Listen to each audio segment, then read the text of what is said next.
अरुण भाई, हज़रत इमाम मेहदी के बारे में बताएं कुछ कि उनका ज़हूर कब होगा और मौजूदा हालात में, जैसे बाज़ लोग कह रहे हैं कि उनका ज़हूर हो चुका है, कुछ कहते हैं कि अभी होना है, तो इसके बारे में आपकी क्या राय है?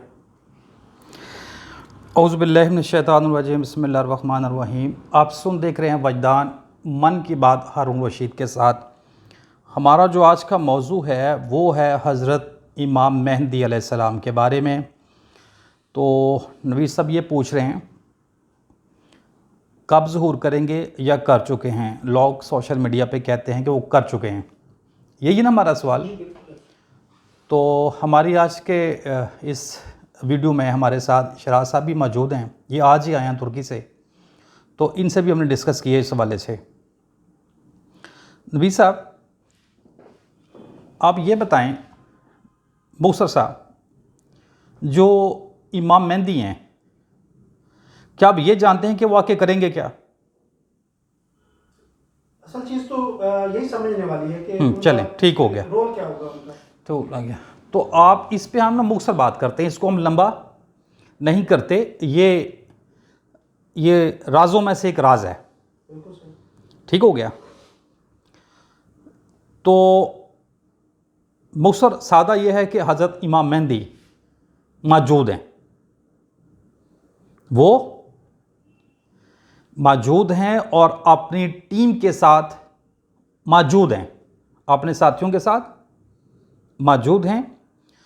और जो आपके मुल्की हालात हैं और सियासी हालात हैं, वो बड़े गौर से इसको देख रहे हैं, इसका जायज़ा ले रहे हैं। तो इमाम मेहदी को कोई शौक़ नहीं है कि वो आके आपकी इमामत करें, समझ रहे हैं। उनका कोशिश है उनकी कि वो अवॉइड करें, वो बीच में ना कूदें, वो अपनी टीम को लेके ना आए, ठीक है। तो लेकिन जो हालात हैं वो चीख चीख कर उनको दावत दे रहे हैं आने की, लेकिन वो अवॉइड कर रहे हैं।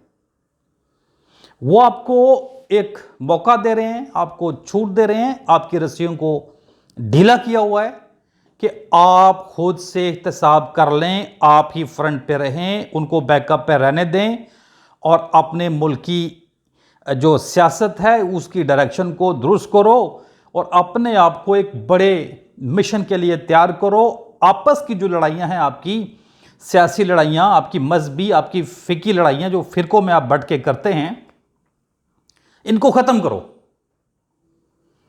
एक अजीम मकसद को पहचानो और अपने आप को उसके लिए तैयार करो। आपको बात समझ आ रही है?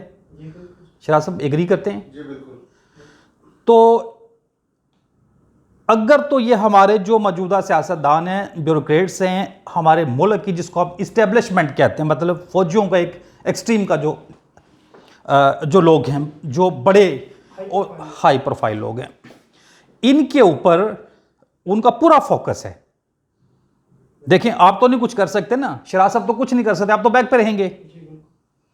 तो आप एक चीज मुआशरे में गलत देखते हैं ना, देखते हैं ना, आप उसको ठीक करना चाहते हैं, तो आप कहां से ठीक करेंगे? यहां से, यहीं से करेंगे ना।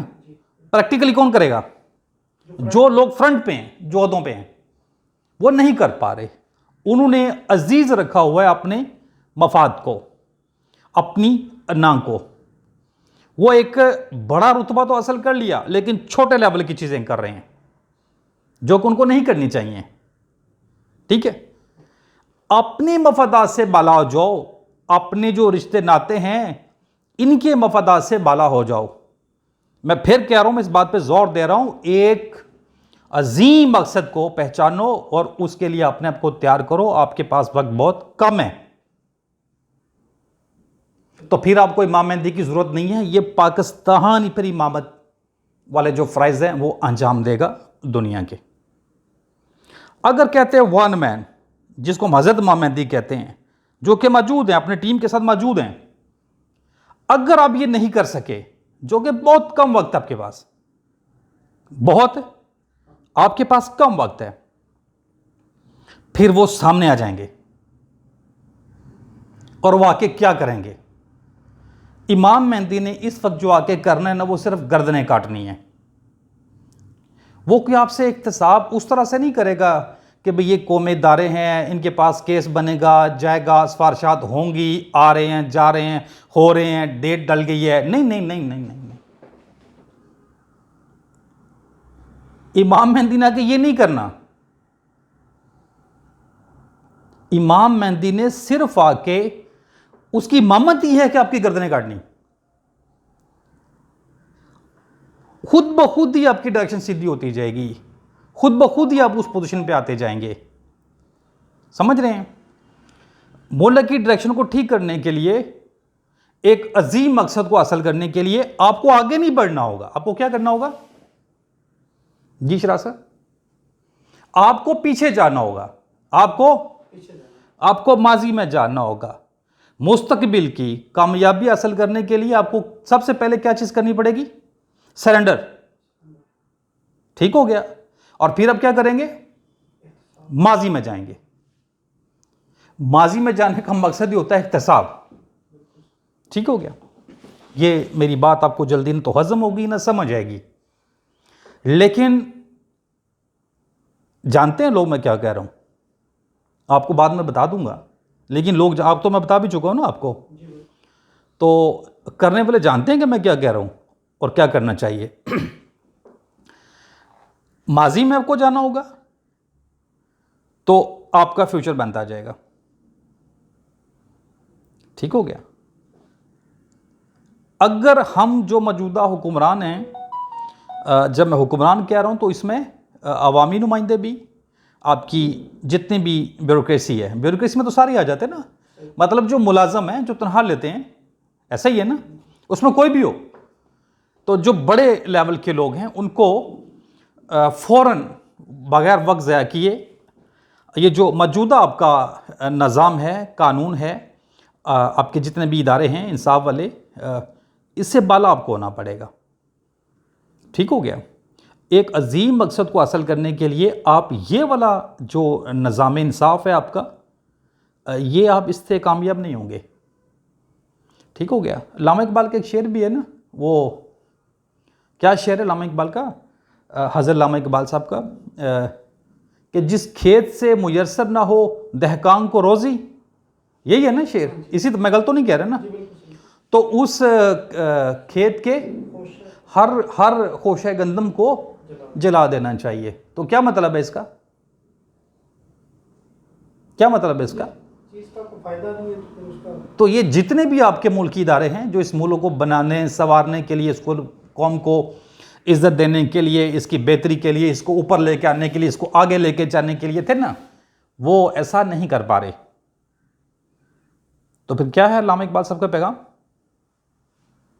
इनको जला देना चाहिए, इसमें से किसी को नहीं छोड़ना चाहिए। ठीक है। तो बेहतर क्या है, ये खुद कर लें, जो हुक्मरान है खुद कर लें। तो मैं फिर अपनी बात दोहरा देता हूँ, हज़रत इमाम मेहंदी मौजूद हैं, 40 ईयर प्लस है, अपनी टीम के साथ मौजूद हैं, हालात को बड़े गौर से देख रहे हैं। उन्होंने आके क्या करना है, उनकी इमामत क्या है? सिर्फ गर्दनें काटनी, बेरहमी के साथ, कहर के साथ, जबर के साथ। मैं उस मंजर को, मतलब जब मैं उसका तस्वर करता हूं ना, तो मेरी रूह कांप जाती है कि ये क्या कर रहे हैं। इनको समझ ही नहीं है कि वो उनका जो एहतसाब करेंगे, आप में तो सकत नहीं है, आप ये नहीं बर्दाश्त कर पाएंगे। तो आपको क्या लगता है कि आपकी नवाबियाँ भी रहेंगी और माँ मेहंदी आ जाएंगे और आप हाथ बांध के खड़े हो जाएंगे, जी आप मैं मेहंदी हैं, और वो आपको लीड करेंगे और पूरी दुनिया की इमामत करेंगे? किसने आपके दिमाग में ये डाल दिया है? ऐसा नहीं है। इमाम मेहंदी आके क्या करेंगे? इख्तिसाब करेंगे, बड़ा सख्त और बड़ा कह लें कि सख्त, और इसको क्या कह सकते हैं, कठिन, बड़ा गिरफ्त के साथ। तो मुसर मैंने सादा आपको बता दिया कि वो सिर्फ आके आपकी गर्दनें काटेंगे, और जब आपकी गर्दनें काटेंगे, ये नहीं कि वो अकेले कोई तलवार लेके खड़े होंगे, ऐसा नहीं है। उनकी टीम है, वो बड़ी चंद लोगों के साथ है, लेकिन जैसे वो सामने आएगा ना तो लोगों को डाउट हो जाएगा, लोगों को शक हो जाएगा कि ये शख्स इमाम मेहदी है, ये शख्स इमाम मेहदी है। तो आपके मुल्क का कोई भी इदारा ये जुर्रत नहीं करेगा उनके खिलाफ बात करने की, उनके खिलाफ कोई एक्शन लेने की। अगर कोई किसी इदारे का सीनियर अपने किसी जूनियर को ये हुक्म देगा कि ये लोगों में ये फसाद करने वाले हैं, ये हमारे खिलाफ बात कर रहे हैं, ये अवाम को इश्तिहार, हालांकि वो दिला नहीं रहे होंगे, लेकिन उनकी बात से उनको पता चल जाएगा कि ये इमाम मेहदी है, उनको अपनी गर्दनें जाती नजर आएंगी, वो उकसाने की कोशिश करेंगे। तो एक सीनियर जब अपने जूनियर को उकसाएगा ना कि इन लोगों को पकड़ो, वो इमाम मेहदी होने का दावा नहीं करेंगे, लेकिन लोगों का ये हो जाएगा कि ये शख्स इमाम मेहदी है। लोग खुद ब खुद ही उनको, उनकी, चूंकि वो वेट कर रहे हैं ना, अब इंतजार कर रहे हैं। तो अब वो जो इस मुल्क के अंदर जो जुल्म का शिकार है, जबर का शिकार है, जो मायूस बैठा हुआ है, उसके पास एक इमाम मेहदी के इंतजार के अलावा क्या है? आपके पास क्या है? उम्मीद की किरण है। आपके पास क्या है? कौन ठीक कर सकता है? ये कोई कर सकता है? आप किसका इंतजार कर रहे हैं? कौन आकर ठीक करेगा? अभी ये किसी के बस की बात नहीं है। ठीक है, आपका जो मौजूदा सेटअप है, समझ लें कि इसके पीछे इमाम मेहदी का हाथ है। तो सेटअप को नाकाम करने का मतलब जानते हैं क्या है? उनको नाकाम करना। और आप कर लेंगे? कैसे कर लेंगे आप ये उनको वक्त से पहले दावत दे रहे हैं, बजाय इसके कि आपको जो मौका मिला हुआ है आप उसमें अपने को सरखरू करें, साबित करें। अगर आप नाकाम हो जाएंगे तो कोई बात नहीं, जान तो मारी ना आपने कोशिश तो की, आपने मेहनत की, लेकिन आप तो हठधर्मी का मुजाहरा कर रहे हैं। आपके पास इख्तियार है, ताकत है आपके पास, आपका हुक्म चलता है और आप क्या कर रहे हैं? ठीक है, तो वो फिर जो इमाम मेहदी हैं, लोगों को समझ आ जाएगी। वो लोग जो इंतजार कर रहे हैं कि ये शख्स इमाम मेहदी है, वो खुद कुछ तो उनके साथ ही हैं, और खुद ब खुद ही उनके साथ एक जमात खड़ी होना शुरू हो जाएगी। ये वो जमात होगी जो प्यास बर्दाश्त करेगी, धूप बर्दाश्त करेगी, सर्दी गर्मी बर्दाश्त करेगी, जुल्म भी बर्दाश्त कर लेगी, लेकिन वो टस से मस नहीं होगी।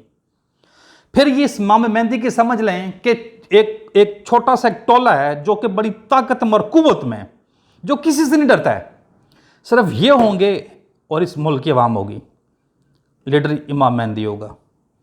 अब तसव्वुर करें इनका एहतसाब कैसा होगा। बीवी बच्चे आपके महफूज रहेंगे इस एहतसाब में। जानते हैं जब जंगें लगती हैं तो जो माली गनीमत में आता है उनका क्या हाल होता है, आप ज़्यादा जानते हैं। मैं इस पर ज़्यादा वो नहीं जानना चाहता। आपकी फैमिलियाँ कैसे महफूज रहेंगी जिनका एहतसाब होना है? क्या समझते कि इमाम मेहदी आके लोगों को ये कहेंगे कि नहीं, इनके बच्चों को कुछ नहीं कहना, इनकी औरतों को कुछ नहीं कहना? वो तो आपसे इस तरीके से लेंगे, आपकी नस्लों से लेंगे, ठीक है ना, कि आप तो काम चाहेंगे। वो बहुत कम वक्त में, इमाम मेहदी बहुत कम वक्त में, बहुत ही कम वक्त में ये जो पाकिस्तान इसमें इख्तिसाब कर जाएंगे, और ये जो लोग हैं अवाम है, इसको एक उम्मत बना लेंगे। क्या बना लेंगे? कौम नहीं, एक उम्मत बना लेंगे। उम्मत का काम होता है लीड करना। फिर असल हमारा टाकरा पड़ना है बड़ी ताकतों से।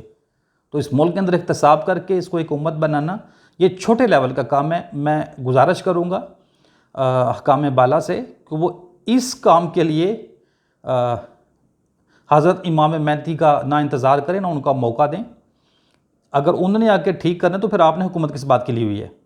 तो बेहतर यह है कि आप खुद ऐसी ग्राउंड बना लें, ऐसे काम कर लें कि आप एक कौम से एक उम्मत बन चुके हों, फिर आके वो आपको लीड करें, उनको इस यहाँ आपका इख्तिसाब ना करना पड़े, और फिर वो आपकी इमामत करें एक बड़े काम के लिए। तो अगर आप ये नहीं करेंगे तो वो स्टार्ट यहाँ से करेंगे। ठीक हो गया? तो फिर आप अपने आप को तैयार कर लें दो तरह से, या यहाँ एहतसाब खुद एहतसाब भी स्टार्ट कर लें, और इसमें अगर आप नाकाम भी होगे ना तो आपका खलूस देखा जाएगा, कोई बात नहीं। तो अगर आप ये नहीं करेंगे तो फिर वो यहाँ से स्टार्ट लेंगे, बहुत कम वक्त में यहाँ से कामयाबी हासिल करने के बाद अगले माज पर जाएंगे। आपको मेरी बात समझ आ रही है? मैं इसे ज़्यादा खुल के बात नहीं कर सकता, ठीक हो गया। ये भी एक बड़ा हसास किस्म का मौजू है, और बड़े बड़े उलमा जो हैं जिनकी कह लें कि हम उसको कहते हैं बातनी आग, थर्ड आई जो खुली हुई है, और बाज़ों को हो जाता है मुकाशफा भी हो जाता है। तो इसमें काफ़ी बड़े बड़े जो हैं, जो पीर घराने हैं वो भी ये बात जानते हैं, और बड़े जो ज़ाहरी उलमा हैं वो भी इस चीज़ को बड़ा महसूस कर रहे हैं कि जैसे कि इन्हीं के कहीं बीच में इमाम मेहदी मौजूद हैं। ऐसा ही है ना? ऐसा ही है ना? चलें, अगर आपको बात समझ आ गई है तो मुझे उम्मीद है जो लोग सुन रहे हैं और देख रहे हैं उनको भी समझ आ रही होगी। तो आप तमाम सुनने और देखने वालों का बहुत शुक्रिया। अगर आपको मेरी ये वीडियो अच्छी लगे तो ये जो चैनल इसको सब्सक्राइब कर लें, इसको लाइक करें और शेयर करें। मेरा मकसद इससे सिर्फ ये है कि ज़्यादा से ज़्यादा लोगों को रूहानी आगाही हो। अस्सलाम वालेकुम रहमतुल्लाहि व बरकातहू।